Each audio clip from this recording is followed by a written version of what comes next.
One day, a boy named Ryota suddenly appeared in a strange world. He was dropped by a slime after a girl defeated it. She looked at Ryota, puzzled, wondering if he was some kind of strange meat. Thinking she should cut him up, Ryota woke up and asked her to stop, startling the girl. She wondered if he was a human. Ryota thought it should be obvious, and asked why he came out of a slime.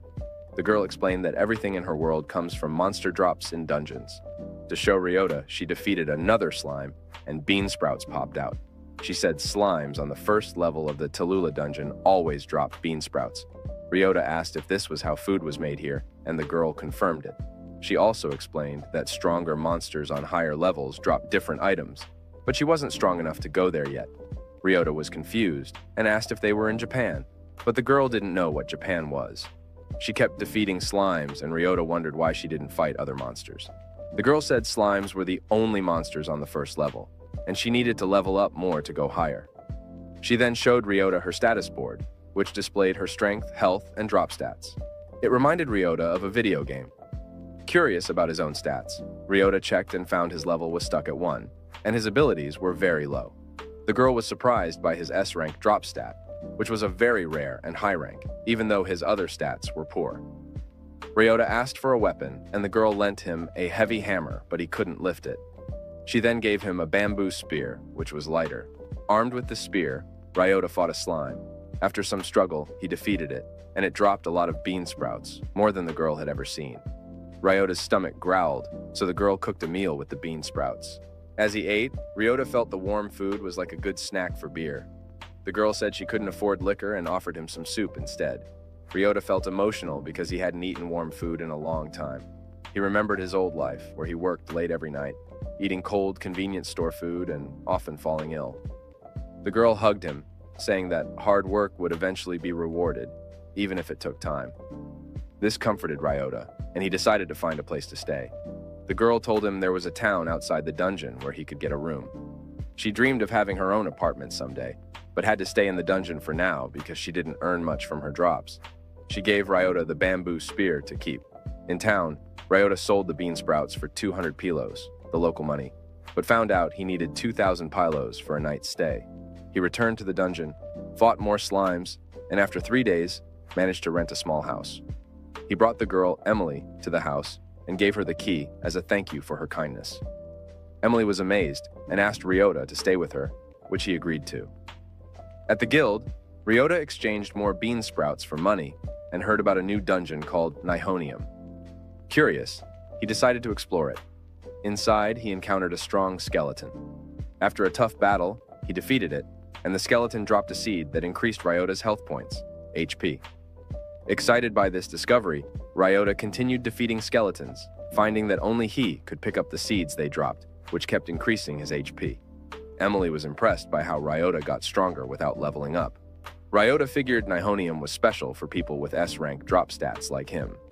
Once his HP reached the highest rank, S, Ryota decided to try the second level of Tallulah. There, he fought a sleepy slime and collected a big carrot. Some adventurers laughed at his low level, but Ryota ignored them. A bunny girl who didn't like people with low levels sneaked up on him, but later knocked on his door, confessing she loved him. In the end, Ryota had a clean, warm home, thanks to Emily, and felt happy to have someone waiting for him. Ryota was curious about the bunny girl. She used her chop move on another person and hurt them a lot. She wondered how Ryota stayed okay after she attacked him, even though he was only level 1. Ryota thought maybe it was because he had very strong health. The bunny girl showed Ryota a carrot he lost in the dungeon. She picked it up and wanted more like it. She saw that Ryota had more carrots at his house. Emily, Ryota's friend, asked the bunny girl to eat with them. Emily made a yummy dinner with carrots. She made noodles and soup with carrot pieces. The bunny girl thought the food was very tasty and said Emily's cooking was amazing. After dinner, the bunny girl left, and Emily asked her to come again. Ryota felt happy because he used to eat alone before he met Emily. Later, Ryota was on the second floor of a dungeon called Nihonium. He saw a zombie and had to fight it. His spear broke, so he used his hands, which he didn't like. He beat the zombie, and it dropped a seed that made Ryota a little stronger. The bunny girl came back and asked about the seed. Ryota kept his special drops a secret. The bunny girl wanted more carrots and told Ryota they should go to Tello to get some. Ryota said to wait at a place called Swallow's Gratitude. Ryota took the carrots to the Swallow's Gratitude and saw the bunny girl again. He gave her a carrot, and she ate it.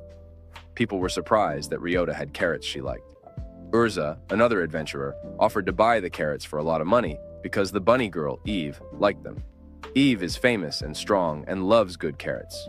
Urza paid Ryota 15,000 pilos. Ryota was happy and promised more carrots tomorrow. When Eve tried to hit him, he stopped her and promised to get home early to Emily. Later, Ryota and Emily talked about their good day in Tulo. Ryota saw some adventurers having trouble with a slime monster. Their leader pushed them hard, reminding Ryota of a tough boss he once had. Emily came with lunch, and Eve joined them. They enjoyed the meal. The leader came back and told the adventurers not to be lazy in dungeons. He said hard work makes good drops, but everyone liked Ryota's carrots even without hard work. The leader left with his group, seeing Eve was too strong. Ryota thanked Eve, and she asked for more carrots. Ryota and Emily sold more carrots to Urza at the Swallow's Gratitude. Urza said they should get a magic cart to carry more. Ryota and Emily went to a shop to buy one. The cart was very expensive, so they decided to save money for it. Suddenly, a loud noise scared everyone. A big gorilla monster, called a stray, was attacking.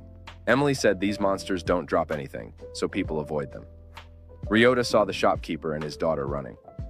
Urza was in danger, so Ryota saved her. Eve and others came to help. Ryota and Emily fought the monster, and Ryota beat it with a strong hit.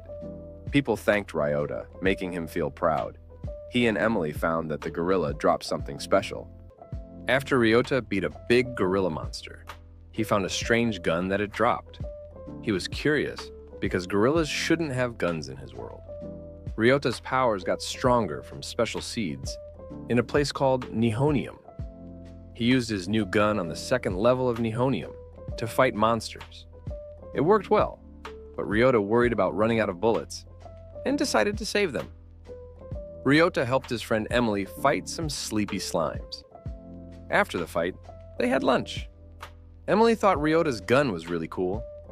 Ryota told her his strength was now rank B. They talked about exploring the next level of a place called Tulu. Emily noticed that Eve wasn't with them today. Emily said they would save some carrots for her. Ryota liked the lunch Emily made and felt happy. They went to level 3 of Tulu. Emily had never been there.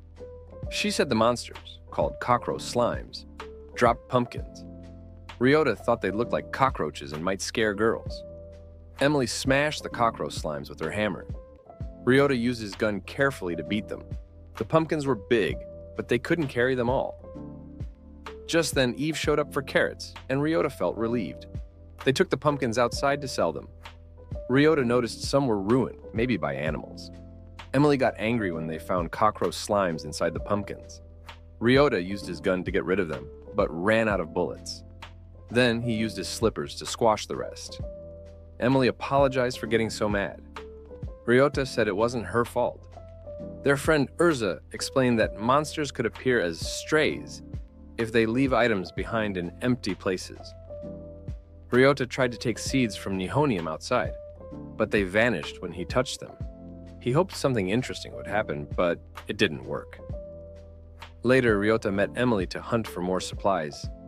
He accidentally threw a monster outside and wondered if it would turn into a stray, but it vanished. Urza explained that monsters disappear if they leave the dungeon or go to a different floor. Ryota tried another idea. He threw a monster out of the dungeon and beat it before it disappeared. It dropped freezing bullets. Ryota used them on sleepy slimes, and Emily smashed them with her hammer. They made a great team. Emily and Ri reach the 4th floor of Nihonium and find a rare monster. Ri shoots it and the monster drops a necklace. Emily is surprised because it's her first time seeing a rare monster drop something. Ri gives the necklace to Emily and asks her to wear it. He wants her to have it, and Emily is happy, promising to treasure it forever. Ri thinks it's great and mentions that Emily can now make more profits for them. Emily is confused until Ri explains that the necklace doubles item drops. She says he should have told her that first. Emily then slays some bats and collects many bamboo shoots. The scene shifts to Emily cooking the bamboo shoots at their house. Ri asks if she needs help, but Emily says she's fine and will be done soon. Ri thinks it must be hard for Emily to cook in their tiny kitchen and suggests moving to a better place with the money they're making. Emily gets sad, but Ri reassures her that she can come with him, saying they need to save up a little more. Emily tells Ri to work hard but not burn out. Ri agrees and promises to come home at the usual time. Later, Ri sells bamboo shoots at the Swallow's Gratitude. A girl arrives and asks for a bamboo shoot. Ri gives her one, and she cuts and tastes it, finding it amazing. She offers to buy all of Ri's bamboo shoots and pays him 20,000 pylos. Ri is initially disappointed, but realizes it's still a good price. Urza, the shopkeeper, explains that the girl is Eric Macy, a famous epicure. Food she likes sells for high prices. Urza offers Ri a contract to sell his bamboo shoots as a branded product, promising a signing bonus. Ri agrees. Ri then visits Nihonium's first level to increase his strength. He sees a girl fighting skeletons with her party, and learns they are with Princess Margaret, who is on the job. They use a magic cart to collect airboxes, a new market idea. Ri wants a magic cart, but knows it's a big purchase, and needs to discuss it with Emily. Ri and Emily talk about the magic cart and decide it will boost productivity, helping them save for a new house faster. They visit the magic cart store and find Olga crying because her father hasn't come back. Emily guesses he went to a dungeon called Arsenic to get flower drops. They go to Arsenic and find Olga's father asleep. They wake him up, and he explains he was gathering parts for a magic cart prototype. He needed a light rock but couldn't catch it. Ri and Emily help him catch it, and he completes the magic cart, giving it to Ri as a reward for saving SRO. With the magic cart, Ri and Emily gather twice as many bamboo shoots. Ri goes to sell them, but finds someone causing trouble at the shop, demanding more money. Ri defends Urza and proves her prices are fair using the magic cart's weighing feature. The troublemaker attacks, but Ri stops him. Urza, grateful, kisses Ri and runs away in embarrassment. Ri and Emily return to Tulu's fourth level, slay monsters, and collect bamboo shoots worth 200,000 pylos. They realize they can now afford a new house. They pack their things, feeling a bit sad about leaving their old place. Ri suggests keeping the lease so they can visit any time despite the cost. They move into their new house and Emily cooks breakfast. They find Eve there, who says she's always around where there are carrots. Emily says it's fine, as she has made enough for everyone. This is the end of the video. Subscribe to the Anime Sphere Recaps channel for more anime recaps.